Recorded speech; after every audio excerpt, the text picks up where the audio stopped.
शुरू करते हैं हम लोग कार्बोहाइड्रेट्स। ठीक है, देखिए ध्यान से। सबसे पहले जरा इस वर्ड को देखते हैं, कार्बोहाइड्रेट टर्म।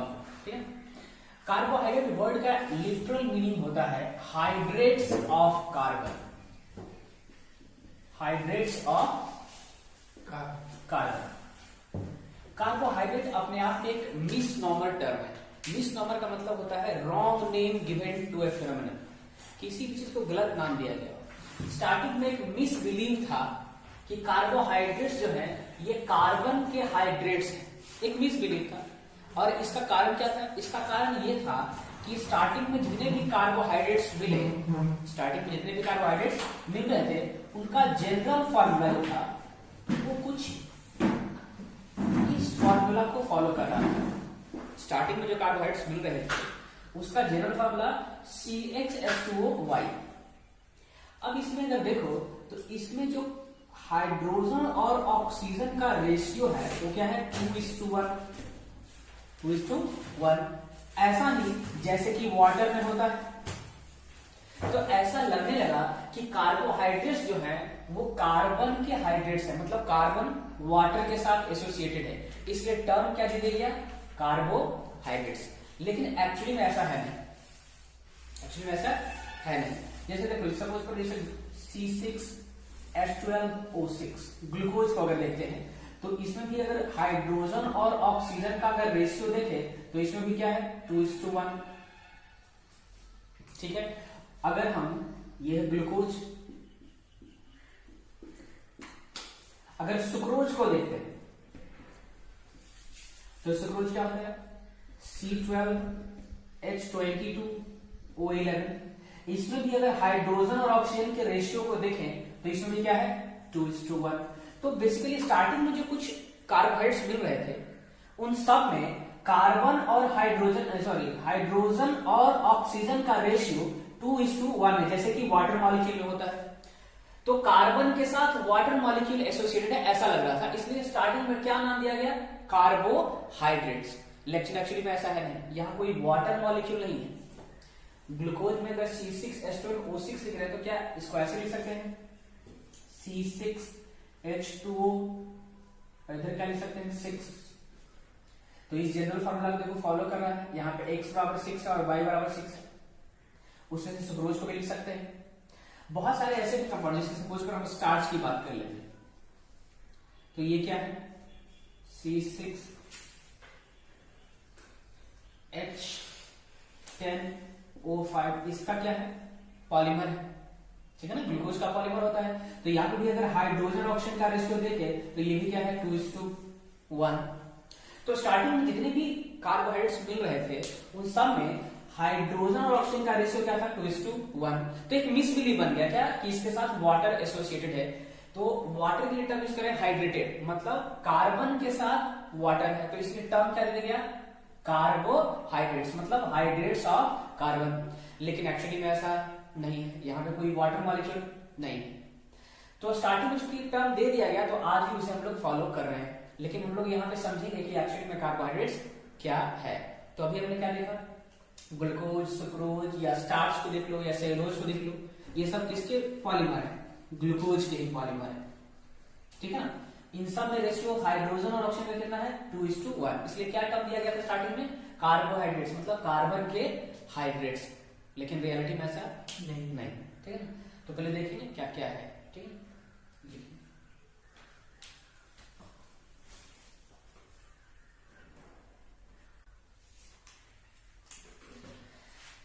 ठीक है।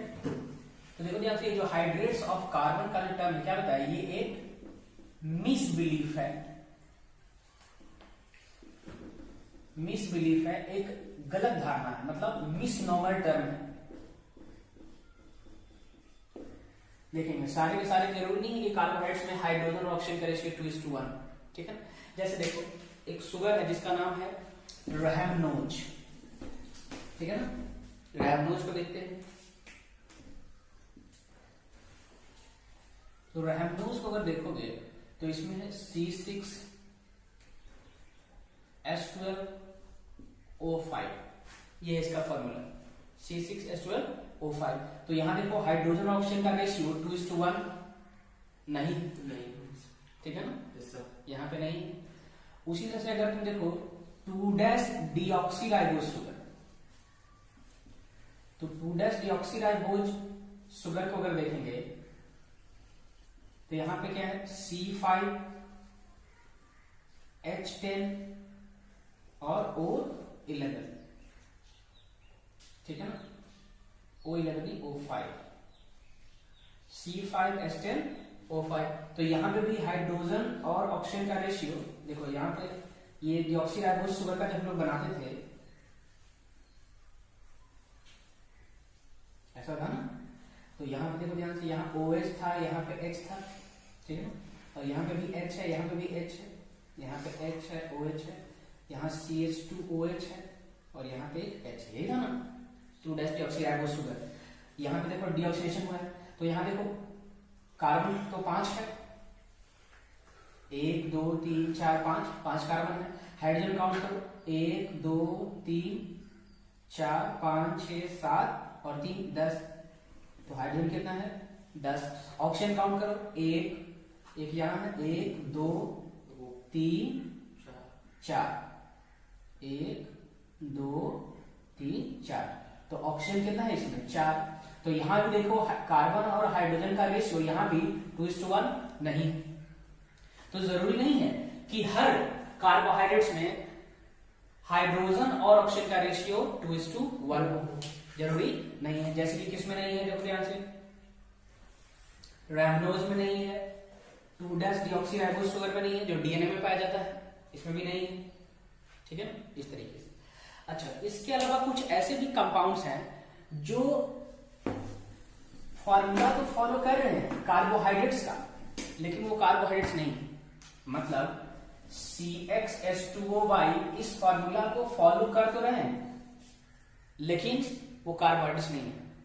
जैसे देखो, जैसे बात करते हैं अगर हम लोग एसिटिक एसिड, एसिटिक एसिड क्या है, CH3C⋯OOH, ठीक है ना, ये एसिटिक एसिड है।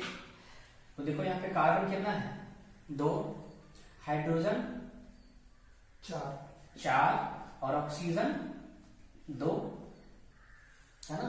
इसको ऐसे लिख सकते हैं C2H2O2। यहां देखो कार्बन सॉरी हाइड्रोजन और ऑक्सीजन का रेशियो क्या है 2:1, लेकिन क्या एसिटिक एसिड कार्बोहाइड्रेट है, नहीं, एक एसिड है। उस जैसे लैक्टिक एसिड में भी देख सकते हो, लैक्टिक एसिड क्या है CH3CHOH यहां पे और C⋯OOH, ये है लैक्टिक एसिड। ये क्या है लैक्टिक एसिड। तो लैक्टिक एसिड में भी अगर तुम देखो यहां पे भी, तो हाइड्रोजन का रेशियो और ऑक्सीजन का रेशियो देखो, हाइड्रोजन काउंट करो कितना है इसमें 1 2 3 4, हाइड्रोजन 4 है, 4 से वहां पे तो 3 होगा ना, CH3 सबसे पहले। अच्छा हाँ, यहाँ तो CH3 है ना, ऊपर तो 3 यहाँ हो गया, 2 यहाँ 5 और 1 यहाँ 6, तो हाइड्रोजन कितना है 6 और ऑक्सीजन देखो काउंट करो 3, 1 2 3, तो ऑक्सीजन कितना है 3, कार्बन 3, तो इसको भी हम लिख सकते हैं C3H2O3, ऐसा लिख सकते हैं, ना। तो यहां पे देखो हाइड्रोजन और ऑक्सीजन का रेशियो कितना है 2:1। तो कुछ ऐसे भी कंपाउंड है जो फॉर्मूला तो फॉलो कर रहे हैं कार्बोहाइड्रेट्स का, लेकिन वो कार्बोहाइड्रेट्स नहीं है। और कुछ ऐसे भी कंपाउंड्स हैं जो फॉर्मूला तो फॉलो नहीं कर रहे हैं कार्बोहाइड्रेट्स, लेकिन फिर भी क्या है कार्बोहाइड्रेट्स है, जैसे कि रैमनोज है और 2-डीऑक्सीराइबोज शुगर है, ठीक है। हाइड्रेट्स ऑफ कार्बन, उसका मतलब समझ में आया क्यों था ऐसा। जनरल फॉर्मूला CxH2O, ऐसा लग रहा है जैसे इसके साथ कुछ वाटर मॉलिक्यूल है, इसलिए स्टार्टिंग में टर्म दे दिया गया क्या कार्बोहाइड्रेट्स, लेकिन रियलिटी में ऐसा नहीं है, एक मिस नॉर्मल टर्म है, एक मिस बिलीफ है, ठीक है ना। तो आखिर कार्बोहाइड्रेट्स है क्या, इसको हम लोग देखेंगे, ठीक है। ये लिखना ये कुछ कंपाउंड्स रैमनोज हो गया, टीडर, ये फॉलो कर रहे हैं किसको, ये है कार्बोहाइड्रेट्स, लेकिन जनरल फॉर्मूला कार्बोहाइड्रेट्स को फॉलो नहीं कर रहे। वहीं कुछ ऐसे भी कंपाउंड्स हैं जो फॉलो कर रहे हैं कार्बोहाइड्रेट्स के फॉर्मूला, लेकिन कार्बोहाइड्रेट्स नहीं है। ये समझ में आया क्या? Yes sir.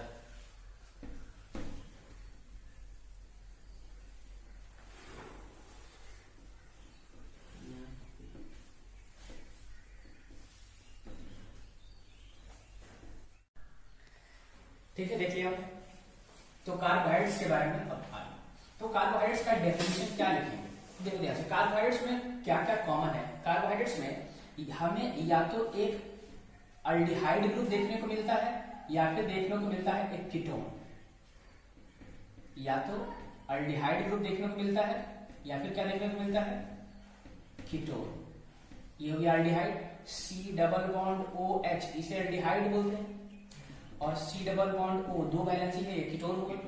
और ये अल्डिहाइड और कीटोन दोनों फंक्शन को बोलते हैं कार्बोनाइल फंक्शन ग्रुप। तो किसी भी कार्बोहाइड्रेट में हमें कार्बोनाइल ग्रुप देखने को मिलते हैं, पहला।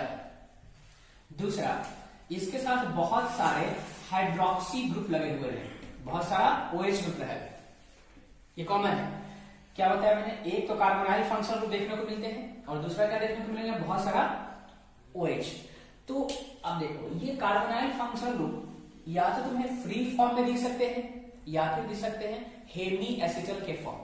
किस फॉर्म में, हेमी एसिटल के फॉर्म। मतलब हेमी एसिटल क्या हो, जब ये कार्बोनाइल कंपाउंड्स,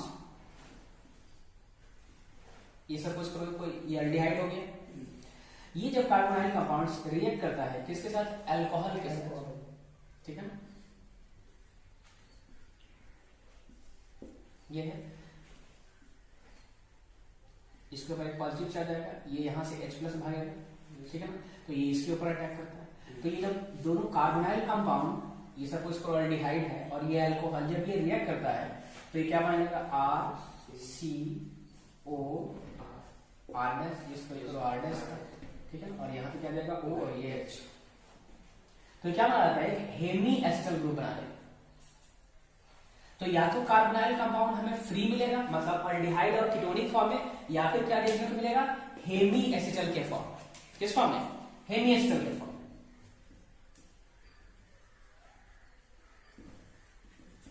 हेमी एसिटल के फॉर्म में कब दिखेगा, जब इसका अल्डिहाइडिक ग्रुप इसी के अल्कोहलिक ग्रुप से कंबाइन कर लेगा।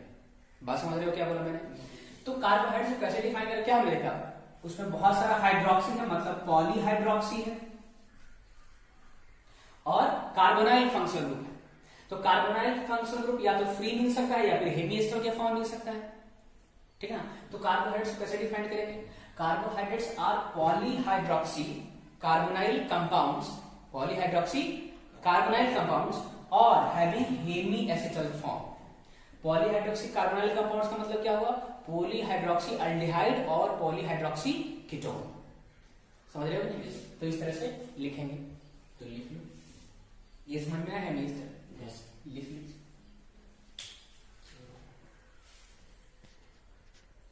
हो गया, चलो।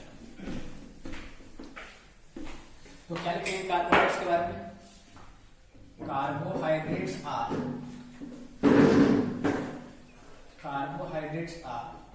पॉलीहाइड्रोक्सी अल्डिहाइड, या फिर पॉलीहाइड्रोक्सी अल्डिहाइड होगा या फिर कीटोन, पॉलीहाइड्रोक्सी अल्डिहाइड और ketone.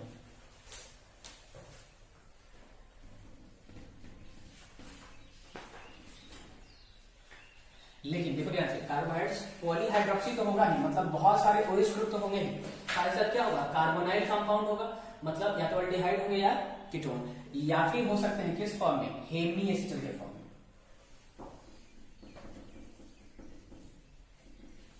So carbohydrates are polyhydroxy aldehyde, ketone और हेमी एसिटल कंपाउंड्स।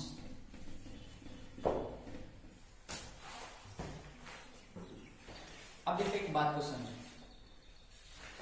कार्बोहाइड्रेट्स को जब वाटर में हम लोग हाइड्रोलाइज करते हैं, कार्बोहाइड्रेट्स को अगर वाटर में पानी में अगर मिलाते हैं तो ये कुछ सिंपल यूनिट्स को देता है, कुछ सिंपल यूनिट में ब्रेक होता है। इसका मतलब कार्बोहाइड्रेट्स की टेंडेंसी है वाटर में हाइड्रोलाइज हो जाने की, वाटर में टूट जाने की टेंडेंसी है। अगर वो पॉलीमर है, मतलब बहुत सारे यूनिट से मिलकर बना हुआ है, अगर उसे पानी में डालते हैं तो वो छोटे छोटे यूनिट्स में टूट जाता है। उसी को अभी देखेंगे, उसी को बोलते हैं मोनोसैकेराइड्स, ठीक है। तो उसी मोनोसैकेराइड्स के अगर रिपीटिशन से बना होगा तो हमें क्या मिलेंगे, मोनोसैकेराइड यूनिट। तो सिंपल मतलब क्या हुआ कि carbohydrates are polyhydroxy aldehyde ketone और हेमीएसिटल कंपाउंड्स। और जब इसको पानी में डालते हैं, जब इसको हाइड्रोलाइज करते हैं तो हमें क्या देगा, बहुत सारा मोनोसैकेराइड्स यूनिट। ठीक है ना, खैर अभी यहां तक लिखिए। ठीक है ना,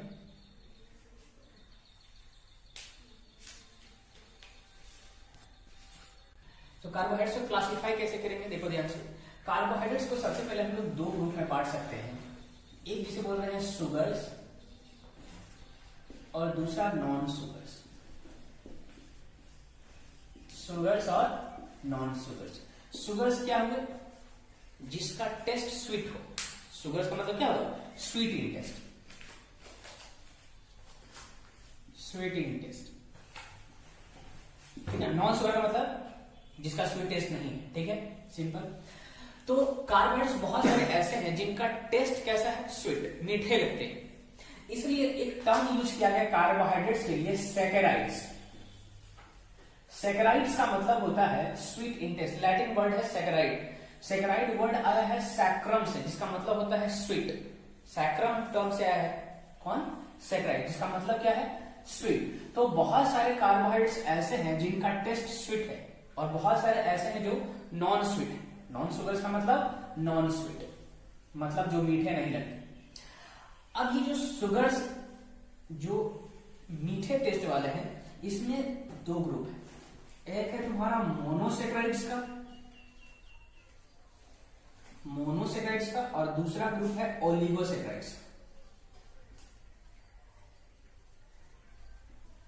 मतलब जितने भी मोनोसैकेराइड्स या ओलिगोसैकेराइड्स हैं वो सब स्वीट टेस्ट के हैं। जितने भी मोनोसैकेराइड्स हैं या ओलिगोसैकेराइड्स हैं वो सब स्वीट टेस्ट के हैं। और नॉन शुगर्स में क्या आएंगे, नॉन शुगर्स में आएंगे polysaccharides. Polysaccharides, polysaccharides non sweet होते हैं, मतलब मीठे नहीं होते। जैसे सेलुलोज है वो मीठा नहीं लगेगा, ठीक है कि नहीं। लेकिन जब वो डाइजेस्ट हो जाएगा तब ये कार्बोहाइड्रेट्स में ब्रेक हो सकते हैं।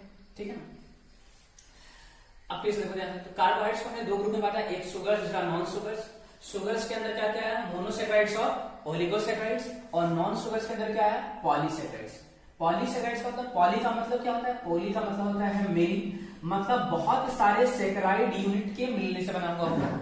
बहुत सारे सैकेराइड शुगर के मिलने से बना हुआ, कौन, पॉलीसैकेराइड्स। ओलिगो का मतलब क्या होता है, ओलिगो का मतलब होता है फ्यू।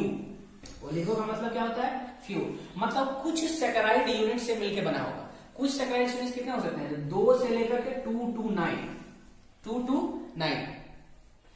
9 सैकेराइड यूनिट से अगर मिलकर बने हुए होंगे तो उसे क्या कहेंगे हम लोग, ओलिगोसैकेराइड्स।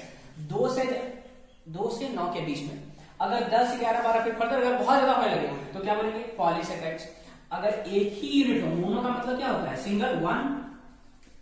अगर एक ही यूनिट है सैकेराइड का, शुगर का एक ही यूनिट है, तो उसे क्या बोलेंगे हम लोग, मोनोसैकेराइड्स। तो शुगर को अपने, ये पॉलीसैकेराइड्स 9 से बड़ा होगा या 2 से ज्यादा होगा। ओलिगोसैकेराइड्स में 2 to 9 आ गया ना, उससे ज्यादा अगर होगा 9 से ज्यादा, हाँ, तो फिर उसे पॉलीसैकेराइड्स के ग्रुप में रखेंगे।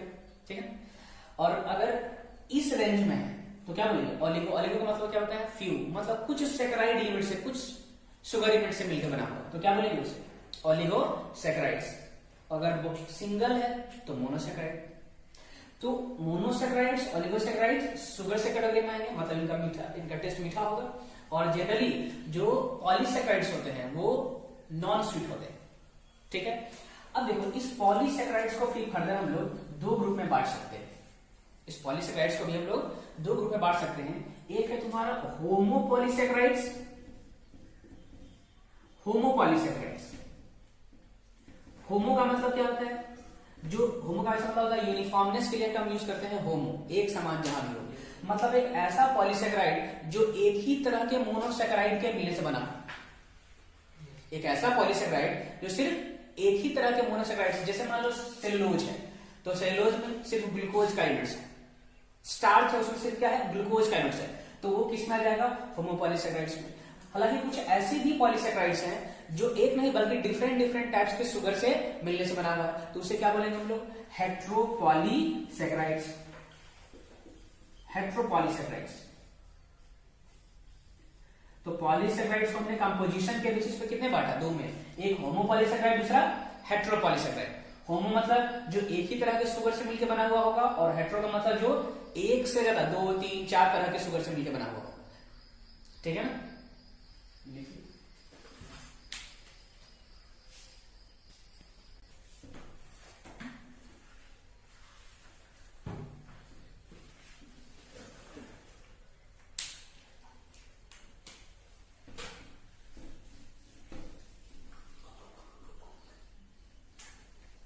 तो शुगर्स में हमारे पास दो हैं, एक है तुम्हारा मोनोसेकेराइड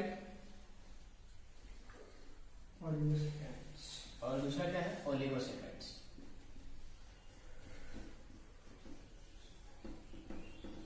ओलिगोसेकेराइड्स। अब देखो मोनोसेकेराइड्स को मैंने पहले क्या बताया, देखो ध्यान से, मोनोसेकेराइड्स मतलब सिंगल शुगर यूनिट होगा, और ओलिगोसेकेराइड्स में 2 to 9। ठीक है? अब देखो शुगर्स के अंदर, कार्बोहाइड्रेट्स के अंदर स्टार्टिंग से पढ़े उसमें या तो अल्डिहाइड होगा या कीटोन होगा। अब जिसके पास aldehyde as a functional group होगा उसे बोलेंगे अल्डोज शुगर्स। जिसके पास aldehyde as a functional group होगा, कार्बोनाइल कंपाउंड में हमारे पास या तो अल्डिहाइड है या फिर कीटोन है। ठीक है ना? तो जिसके पास aldehyde as a functional group है उसे क्या बोलेंगे? Aldose sugar. और जिसके पास ketone as a functional group है उसे बोलेंगे कीटोज शुगर। तो शुगर्स को फंक्शनल ग्रुप के आधार पर हम लोग दो ग्रुप में बांट सकते हैं, उस जितने भी हैं सब। उस तरह से अगर मोनोसेकेराइड्स एक शुगर यूनिट है तो उसमें भी या तो अल्डिहाइड फंक्शनल ग्रुप होगा या फिर कीटोन, या फिर हो सकता है कि हेमी एस्टर का फॉर्मेशन हुआ। लेकिन मोनोसेकेराइड्स को सबसे पहले अभी हम देखेंगे कि फंक्शनल ग्रुप के आधार पर हम बांट सकते हैं कितने में? दो में। कितने में? एक अल्डोज और दूसरा कीटोज। अल्डोज का मतलब क्या हुआ? जिसके पास aldehyde as a functional group है, और कीटोज का मतलब जिसके पास ketone as a functional group है। समझ रहे हो? अल्डोज का मतलब यहाँ पे अल्डिहाइड होगा फंक्शनल ग्रुप, CHO ग्रुप, और यहाँ पे क्या होगा? कीटोन। तो इसे बोलेंगे अल्डोज शुगर और कीटोज शुगर। अब देखो ध्यान से, अब जो सबसे सिंपलेस्ट मोनोसेकेराइड है उसमें नंबर ऑफ कार्बन एटम कितना है, इस बात पे भी ध्यान देना है। अगर देखो हमने जनरल फॉर्मूला देखा ना, CxH2OY, तो इसमें कार्बन कितना है उस बेसिस पे हम लोग मोनोसेकेराइड्स को अलग अलग टर्म देते हैं। जैसे अगर देखो, अगर किसी अल्डोज शुगर में 3 कार्बन है, कितना कार्बन है? 3, तो उसे बोलेंगे aldotriose. Aldotriose. Aldotriose क्यों? क्योंकि उसमें 3 कार्बन है और अल्डोज मतलब aldehyde as a functional group है। इसका एग्जांपल है glyceraldehyde. Glyceraldehyde. Glyceraldehyde जो है एक 3 कार्बन शुगर है। ग्लिसरल डिहाइड क्या है? 3 कार्बन शुगर। उसी तरह से कीटोन में अगर देखो, मतलब कीटोन फंक्शनल ग्रुप है और 3 कार्बन है, तो इसे क्या बोलेंगे? जैसे यहां बोलते हैं अल्डो ट्रायोज, तो यहां क्या बोलेंगे? कीटो ट्रायोज। कीटो ट्रायोज। अब कीटो ट्रायोज के लिए हमारे पास क्या है? Dihydroxy acetone. Dihydroxy acetone. Dihydroxy acetone क्या है? 3 कार्बन शुगर है, और फंक्शनल ग्रुप क्या है यहाँ पे? कीटोन। जबकि ग्लिसरल डिहाइड में फंक्शनल ग्रुप क्या है? अल्डिहाइड, और कितने कार्बन है? 3, इसलिए ग्लिसरल डिहाइड किस कैटेगरी में आएगा? अल्डो ट्रायोज के कैटेगरी में। ठीक है ना? देखो यहाँ पे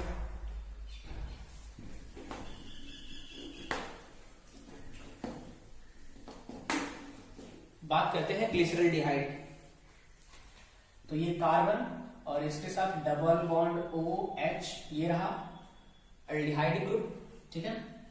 यहां COH H CH2OH।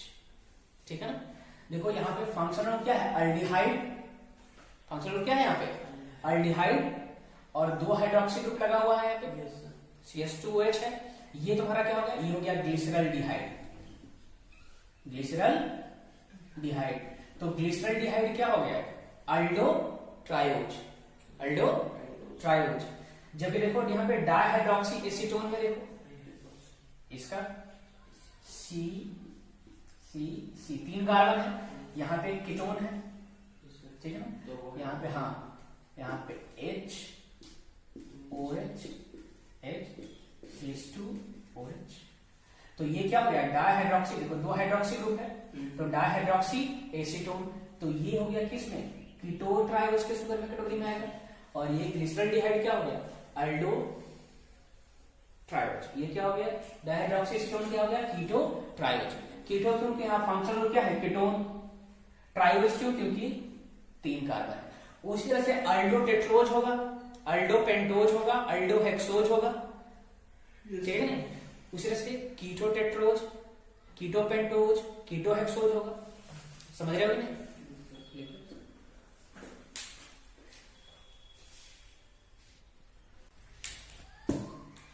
देखो हमने ग्लिसरॉल्डिहाइड को हमने देखा, C double bond O H C OH H और CH2OH, ठीक है ना। ऐसा है, ये है ग्लिसरॉल्डिहाइड।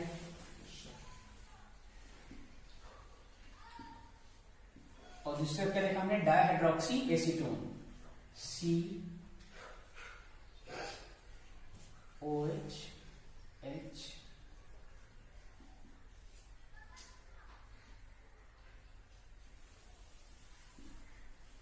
ठीक है। अब जरा देखो ध्यान से,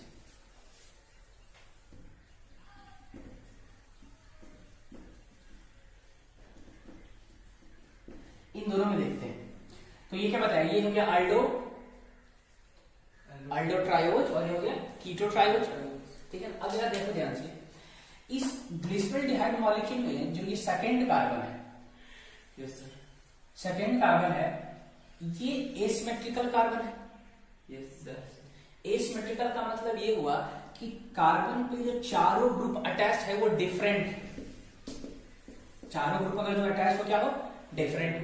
लेकिन यहां पे देखो, यहां पे 4 ग्रुप है लेकिन यहां पे सेम है। जैसे यहां भी 2 हाइड्रोजन है। तो डाइहाइड्रोक्सी एसीटोन में कोई भी एसिमेट्रिकल कार्बन नहीं है, कोई भी एसिमेट्रिकल कार्बन नहीं है। जबकि ग्लिसरॉल्डिहाइड में जो सेकेंड नंबर कार्बन है ये कैसा है, एसिमेट्रिकल है। चारों जो ग्रुप अटैच्ड है इससे क्या है, डिफरेंट। इसमें भी बीच वाला एसिमेट्रिक है। अरे इसमें तो 3 ही ग्रुप अटैच है, 1 2 और 3, 4 ग्रुप अटैच कहां है। 4 ग्रुप अटैच होना चाहिए और चारों डिफरेंट होना चाहिए, एसिमेट्रिक होने का ये कंडीशन हुआ। यहाँ पे तो डबल बॉन्ड हमारा ना ऑप्शन के साथ, यहाँ तो 3 ही ग्रुप अटैच है इसके साथ, तो इसीलिए एसिमेट्रिकल कैसे बोले, 4 ग्रुप को और चारों का चारों क्या हो, अलग अलग।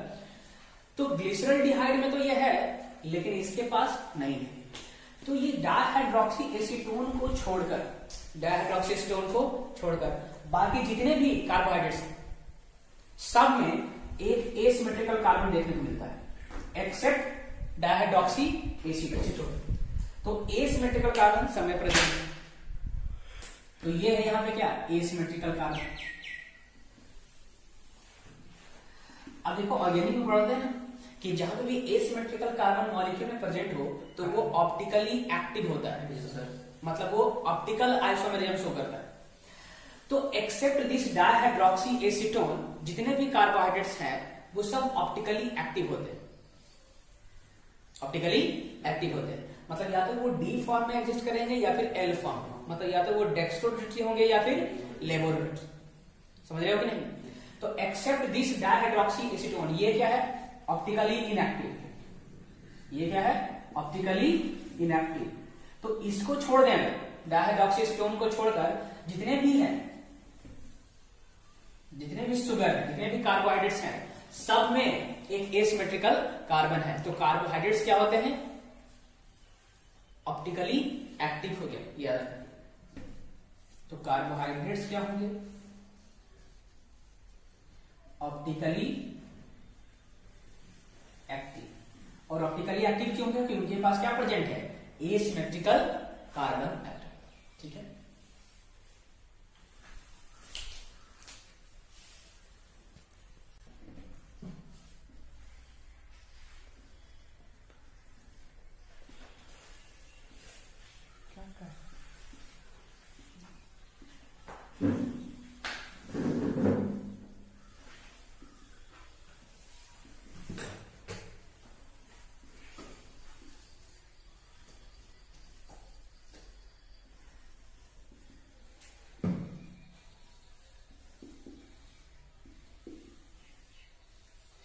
देखो ये दोनों का दोनों ग्लिसरॉल्डिहाइड ही है, दोनों ग्लिसरॉल्डिहाइड मॉलिक्यूल है। Yes sir. दोनों में डिफरेंस क्या दिख रहा है? डिफरेंस है इस OH के पोजीशन पे। यहाँ पे जो OH, ये जो हाइड्रोक्सिल ग्रुप है ये राइट साइड में है, यस सर। और यहाँ पे ये जो है ये कहाँ है? Left side. लेफ्ट में।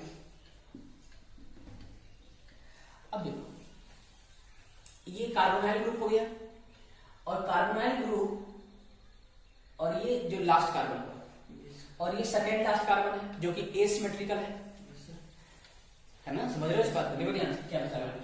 यहाँ पे 3 कार्बन, एक तो कार्बोनाइल फंक्शन ग्रुप का कार्बन हो गया, दूसरा ये कार्बन जहां पे ये OH ग्रुप प्रेजेंट है, और ये जो दूसरा कार्बन है यही एसिमेट्रिकल कार्बन है। यहाँ पे तो एक ही एसिमेट्रिकल कार्बन है। जरूरी नहीं है कि हर शुगर मॉलिक्यूल में, जैसे ग्लूकोज है वहां पे C6H12O6 लिखते हैं, तो उसमें बहुत सारे एसिमेट्रिकल कार्बन है, ठीक है ना? तो जो लास्ट एसिमेट्रिकल कार्बन होगा उस पर ध्यान देना है, जो लास्ट एसिमेट्रिकल कार्बन होगा। जैसे अगर ग्लूकोज को देखेंगे, जो 5वां कार्बन है वो सबसे लास्ट एसिमेट्रिकल कार्बन है। छठा जो लास्ट में अगर देखते हैं, इसमें लिखते हैं ना C6H12O6, ऐसा समझो। तो ग्लूकोज का अगर स्ट्रक्चर देखें, C double bond OH, C 1 2 3 4 5 6 ऐसा है। तो इसमें तो CH2H रहेगा लास्ट में, बाकी सब में क्या है? OH है, H है, बाकी सब में OH है, H है। तो लास्ट एसिमेट्रिकल कार्बन यहाँ पे क्या होगा? Carbon number 5। तो 2 3 4 5, 2 3 4 5, 1 2 3 4, ये 4 कार्बन क्या है? एसिमेट्रिकल है। सब में यहाँ पे क्या है? यहाँ पे OH है, यहाँ H है, यहाँ H है, यहाँ OH है, यहाँ OH है, यहाँ H है, ठीक है ना? तो 4 कार्बन कैसे हैं? एसिमेट्रिकल। तो हमें ध्यान किस पे देना है?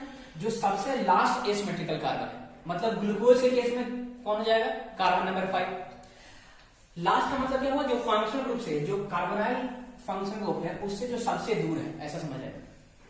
जो मोस्ट डिस्टेंट एसिमेट्रिकल कार्बन है, जो मोस्ट डिस्टेंट एसिमेट्रिकल कार्बन है, जो फंक्शनल ग्रुप से सबसे दूर एसिमेट्रिकल कार्बन है। कार्बन नंबर 6 दूर तो है, लेकिन वो एसिमेट्रिकल नहीं है, उसमें 2 हाइड्रोजन है ना, CH2OH।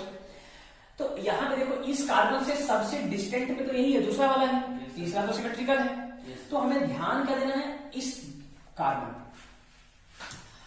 तो अब देखो ध्यान से, अगर ये OH जो मोस्ट डिस्टेंट, जो सबसे दूर वाला एसिमेट्रिक कार्बन है, उस पे अगर ये OH group right hand side में, उसमें अगर OH group right hand side मतलब राइट साइड में हो लिखते समय, तो उसे हम लोग क्या बोलेंगे? डेक्स्ट्रोरोटेटरी। क्या बोलेंगे? डेक्स्ट्रोरोटेटरी, या इसको हम लोग डी फॉर्म लिखेंगे, डी फॉर्म। क्या लिखेंगे? डेक्स्ट्रोफॉर्म, डी फॉर्म।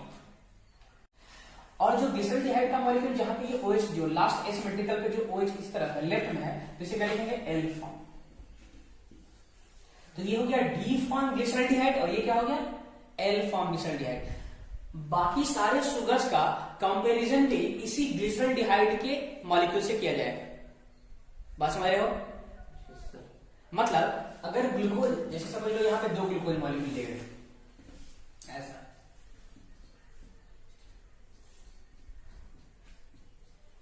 1 2 3 4 5 और ये 6, ये सबसे जो 5वां कार्बन है, ये मोस्ट डिस्टेंट एसिमेट्रिकल कार्बन है। और यहां पे मान लो ये जो OH है ये राइट साइड में है, ये कहां है? Right side. तो अगर राइट साइड में हुआ, मतलब इसके जैसी इसका कॉन्फ़िगरेशन है, डी फॉर्म ग्लिसरॉल्डिहाइड जैसा कॉन्फ़िगरेशन है, तो ये ग्लूकोज में कैसा हो जाएगा? D glucose. बाकी सब जगह क्या है? OH है, H है, OH है। समझ रहे हो कि नहीं? और लास्ट में क्या होगा? CH2OH। हमें ध्यान कहां देना है? जो मोस्ट डिस्टेंट एसिमेट्रिकल कार्बन है, यहाँ पे कार्बन नंबर 5 जो है वो मोस्ट डिस्टेंट एसिमेट्रिकल कार्बन है, सबसे दूर है, इस पे ध्यान देना है। इस पे जो अल्कोहल ग्रुप प्रेजेंट है वो कहां प्रेजेंट है? राइट साइड में है या लेफ्ट साइड में है? अगर राइट साइड में है, मतलब ग्लिसरॉल्डिहाइड डी फॉर्म की तरह है, तो इस ग्लूकोज का भी नाम क्या हो जाएगा? D glucose. और अगर ये OH 5वें कार्बन का लेफ्ट साइड में होता तो ग्लूकोज क्या हो जाएगा? L form. समझ रहे हो? तो कंपैरिजन हमेशा किससे किया जाएगा? ग्लिसरॉल्डिहाइड वाले से। तो जैसे D form glyceraldehyde, L form glyceraldehyde, उसे से जितने भी मोनोसेकेराइड्स है उसे डी फॉर्म या एल फॉर्म में लिख सकते हैं। समझ रहे हो? तो डी फॉर्म का मतलब जो hydroxyl group most distant asymmetrical carbon पे राइट साइड में हुआ तो डी फॉर्म, अगर लेफ्ट साइड में हुआ तो एल फॉर्म। अच्छा, जो बीच में जो तीन कार्बन बीच है, में इसका पोजीशन फिक्स होना है, इसका पोजीशन आपको चेंज नहीं करना चाहिए। ये डी और एल बस मोस्ट डिस्टेंट कार्बन पे डिपेंड करता है, ठीक है ना।